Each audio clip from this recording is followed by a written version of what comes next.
Hi there. I'm so glad to see you again for our third lesson to help you overcome distress in life and improve your self-care. As you learned in the last lesson, acceptance is key to bringing us to a better place of peace. I hope you took the time to think through what you have been avoiding or fighting with in your life, those things that have been disturbing you, and tried to walk that pathway to better peace through acceptance. Please feel free to drop me an email or message to let me know what you think about this concept or any others you find in these lessons that may help you. I would love to hear from you. You can make comments on our YouTube channel or find us on Facebook and make a comment, or on Google or LinkedIn. Of course, you can directly email me through our website contact or through my Psychology Today ad online. I would love to hear your feedback. So in this third lesson, we'll be talking about an important principle that will help you take steps toward healing from old wounds, improving relationships, and helping you find more peace in your daily walk in life. That concept is called defusion. Be sure to print out the handout that goes with this lesson so you can write on it. I want these lessons to be interactive because that contributes to better learning and processing of information. Please take a moment right now to notice on the handout the space where it says, My Prison Sentences. You don't have to write in the space right now, but start thinking about what sentences you may be using to keep you in prison. I use this label to name thoughts that I have that keep me in my box. My prison sentences are things I tell myself that make me feel upset or depressed. Words are powerful, but only because we pair them or fuse them to emotions. Think back about the time when you were a little baby and your mother fed you milk. Imagine you started hearing the word milk, and being the smart, observant baby that you were, you began to notice that when the word milk was spoken aloud, it meant that sustenance that made you feel full inside. You noticed the taste of it, the smell of it, how it felt to you, drinking it either from your mother's breast or from a bottle. You may have noticed that you felt safe and snuggled in your mother's arms. At this point in time, as an adult, you probably don't even remember learning this word or what you associated with it, but you did create these memories as a very small child, and the memory of milk, as well as other words, are embedded deep in your memory system. Just for an experiment, say the word aloud to yourself, milk. Notice what images it brings up in your mind. In my mind, I see a bottle of milk, like the bottles that we used to get delivered to our porch once a week. Yes, I'm old, and the milkman used to come with a clinking sound of glass bottles and place them carefully in a milk box on our front porch each week. We could count on it. Just hearing the word milk brings to mind a memory for me. What does it bring to mind for you? Does it bring up an emotion, a picture, a memory? Can you almost see it, feel it, taste it, smell it as you say the word aloud? Those of you who are lactose intolerant or just do not like the taste of milk probably have some other emotions or memories associated with the word milk than others do. This is an important concept to learn about how our minds fuse all kinds of experiences with words. Our minds do not usually simply learn words in long lists and file them away academically. Our minds have usually learned words we use in our vocabulary by associating them with pictures, tastes, smells, sounds, emotions, and memories. This is what I'm going to call fusion. The fusion of words with all kinds of other experiences creates a whole memory. Now I'd like you to experiment with saying the word milk several times aloud quickly until the image and feelings in your mind that you had associated with the word milk disappear. And instead, all you can notice is the sound of the word. Seriously, try it. This is an important way to teach you the concept of defusion. If you experience this for yourself, you will truly understand how to diffuse from a more important word or sentence. Milk, milk, milk, milk, milk, milk, milk. Okay, it's gone. And all I notice is the sound of the word. The association between the word and my memories of milk is gone for a brief moment for me. Now let's try this same technique with one of your prison sentences. Recall some sentences that you have told yourself inside that are associated with strong negative emotions within you. Sentences such as, I'm fat and ugly, or my coworkers hate me, or no one listens to me, or whatever sentences you say in your mind that make you feel sad, despairing, upset, or angry. I know this is hard, but write them down. No one else needs to see what you're writing. No one else needs to know what makes you feel upset or depressed. And just as a precaution, if doing this exercise or any other exercise in this course brings up emotions that you cannot handle at this time or triggers you to feel like harming yourself, please stop right now and call a safe person to talk with or dial 911 to get help. This exercise is intended to help you defuse from those kinds of thoughts so that you can release them and not act on them. But if they become too powerful for you to recall, stop and seek safety now. Okay, now that you have some prison sentences written down, choose one that brings up negative emotions for you and say it out loud. That's right, say it out loud. I want you to rate your negative emotion on a scale of 1 to 10 on how uncomfortable or negative it makes you feel to say it out loud. 1 means it doesn't have much effect at all, and 10 means it makes you feel terrible, the worst feeling possible. For example, you may say something like, I don't have any friends. After saying this aloud, then rate the negative effect of this sentence emotionally to you. You may rate it at a 6. Maybe this is something you've said to yourself time and again and always makes you feel lonely and rejected. To activate defusion, we're going to try a series of experiments. The first one is very simple. Use the same technique we used with the word milk. So try saying your awful prison sentence several times aloud and quickly until you can actually feel the effect diminish, like this. I don't have any friends. I don't have any friends. I don't have any friends. I don't have any friends. I don't have any friends. I don't have any friends. There. The feeling it brings to me has diminished. Then re-rate the way it makes you feel after defusing from it. In this case, my rating has gone down to a 2. So just by defusing or separating out the words from the emotional memory associated with those words, we can gain some relief.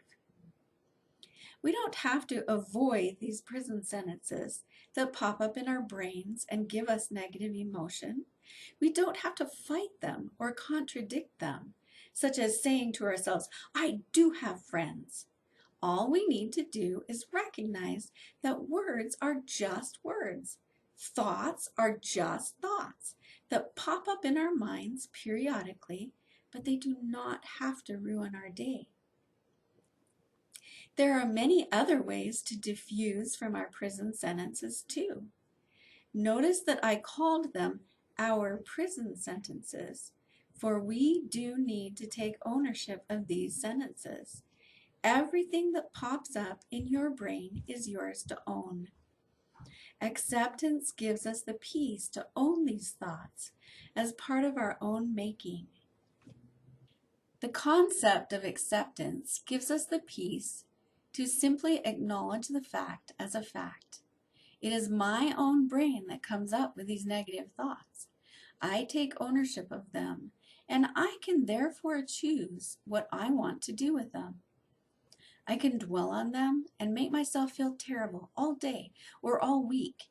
I can obsess about them, thinking they're true, and act upon them, perhaps ruining a relationship with someone who has no clue what I'm thinking about in my own brain.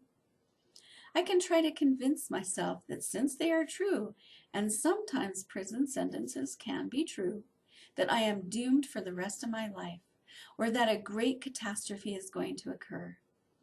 Or I can decide that the thought, however true it may be, is just a thought and choose to discard it, defuse from it, and focus on something else in my life that I value more. Work on something that I can actually do in the here and now that is important. I can avoid the thought and emotions associated with it by drinking or using drugs to numb it out, but I know the consequences of doing this. I can fight the thought and try to convince myself it isn't true or that it doesn't matter, but oftentimes that can lead to cutting people off that really don't deserve our contempt. Or I can simply recognize that thoughts generated by our own brains are simply thoughts, electrical events that occur and reoccur because our brains dutifully bring up our greatest fears and anxieties in order to protect us from harm. Instead, we can think of our brains as being so thoughtful and then decline the invitation. Just like a fish on a hook, we can disentangle ourselves and move on. So what are other ways to defuse from uncomfortable thoughts? Another one that many of my clients giggle at, but is very effective, is to sing your prison sentence to a familiar tune. The tune I usually pick is Happy Birthday to You, but you can sing it to a tune that is more familiar to you. So to give you an example, we'll use the prison thought, I don't have any friends, again for this experiment. Choose your prison sentence to experiment with. It can be the same one or another one on your list, and try singing it to the tune of Happy Birthday to You. I don't have any friends. I don't have any friends. I don't have any friends. This may seem silly, but it actually works. I had one client who was really distressed by a particular prison sentence, and after practicing this, made it a goal to sing her thoughts all week long. It worked for her. Another way to diffuse from a prison sentence when it comes up is to simply notice it and add the phrase, "Oh, I'm having the thought that," in front of the prison sentence. Try this one and see if it creates enough distance between your prison sentence and the emotions that accompany it. This small tool can be very effective in the moment when you need it.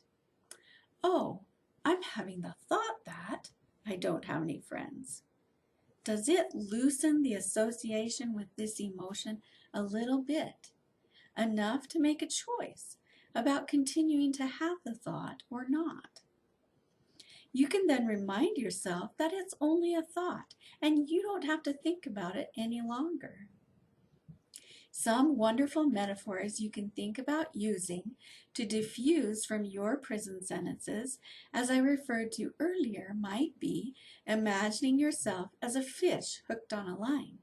The fisherman inside your brain is trying to reel you in with these negative, uncomfortable thoughts, and you, being a smart fish, want to swim wherever you want and pursue whatever you really value, you don't really want to waste time being reeled in by your own mind fisherman.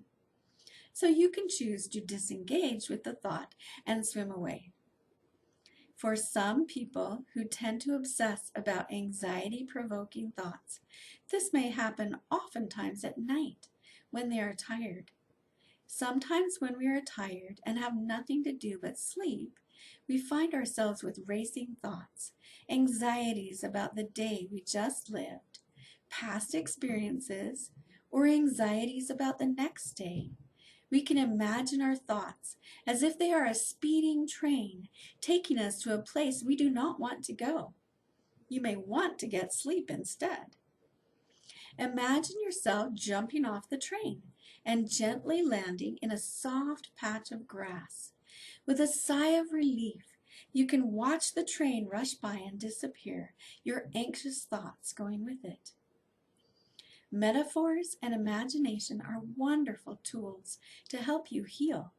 Our brains are really our own creations. We literally create our patterns of thought and behavior and embed them into our brains as we practice numerous times the same kinds of thoughts and behaviors over and over. But whenever you decide to change a behavior, you can do it. You just have to practice, practice, practice. And eventually, your brain can change, and your thoughts will eventually follow your intentionally developed choice. Really, our thoughts generally take on patterns, and if you start practicing these diffusion exercises, you may find that some of your thoughts become familiar, and you may start noticing familiar patterns with your thoughts. You may catch your brain going back into a familiar pattern, such as when you have successfully jumped off one anxiety train and your brain thinks up another one to carry you off again. You may need to jump off several trains in your mind before your brain believes that you are ready to go to sleep. Another favorite metaphor of mine is to imagine yourself going down the rabbit hole, just like Alice in Wonderland did, chasing the white rabbit wearing the little vest, and going off into a strange land that was sometimes dangerous and unfriendly. This is a good one for people who start thinking about something awful and find themselves saying these awful things aloud and then escalating to venting about some situation or person and getting themselves all upset. Notice when you are doing this and recognize that your thoughts are taking you down that rabbit hole again. You know what's down there, right? Discomfort, anger, blame, and then generally you start acting on those thoughts, arguing with someone and making things worse. When really going down that rabbit hole again is what's keeping you inside your box. Defusion exercises can help us to recognize those judgments that come up so quickly and easily in our minds. You likely have thought patterns that you've developed throughout your life that stops you from moving forward to obtain that which you value most: inner peace, satisfaction, meaning, and fulfillment in your life. Sometimes these thoughts even stop you from doing something simple like going out and looking for a job or enrolling in school, things that you really value more. One of the primary authors of ACT therapy who first defined and worked with defusion was Stephen Hayes. He wrote a book called Get Out of Your Mind and Into Your Life. And that is exactly what defusion does. It helps us to get out of our worry, anxiety, depressing or angry thoughts, and pursue good works. Problem solving, resolving conflicts, learning and growing into the people we really want to become. In order to become who we want to be, we do need to get out of our box with accepting the facts as the facts, then defusing from those prison sentences that keep popping up that keep us down. Try practicing some of these diffusion exercises this week as you notice more and more what prison sentences keep you in your box. Notice the judgments you're making about the facts of your life and how these judgments are what keep you down, stuck in a rut, angry, depressed, critical, and argumentative. Practice diffusion to let you loosen your association with these negative thoughts just long enough to imagine to yourself a metaphor that works for you and helps you get off the train, back out of the rabbit hole, or untangle yourself from the fishing line to be able to choose what you want to think about. There is a saying that goes, "As a man thinketh, so is he." Our thoughts are powerful, so let go of those that are bringing you down, leaving a peaceful place in your mind instead, so you can choose what to focus your life upon. Good luck. Let me know how this week goes. Drop me a line. I'd love to hear from you.